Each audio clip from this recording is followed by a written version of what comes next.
যেই মেয়ের হাজবেন্ড খারাপ তাকে মেরে ফেলার জন্য বিষ লাগে না, তাকে মারার জন্য কোনো গুলি লাগে না, সে এমনি শেষ। যার হাজবেন্ড খারাপ তার জীবন অলরেডি শেষ, তাকে মারার জন্য কোনো বিষ লাগবে না, কোনো গুলি লাগবে না, কিচ্ছু লাগবে না, সে এমনি শেষ হয়ে গেছে। আর আমি আসিফের পার্সোনাল পয়েন্ট অফ ভিউ হচ্ছে এরকম, যে পুরুষ তার জীবনে সফলতার চূড়ান্ত পর্যায়ে পৌঁছে গিয়েছে, যে পুরুষের জীবনে R15 আছে, গাড়ি আছে, বাড়ি আছে, টাকা আছে, পয়সা আছে, জনপ্রিয়তা আছে, সব আছে, বাট একজন নেককার দিনদার মানসিক শান্তির স্ত্রী নাই, তার কাছে পৃথিবীর কিচ্ছু নাই। ঠিক কিনা বলেন?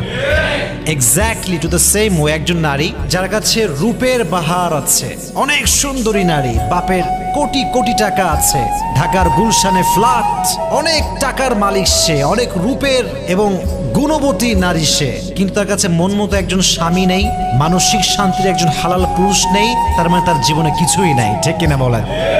তাহলে বোঝা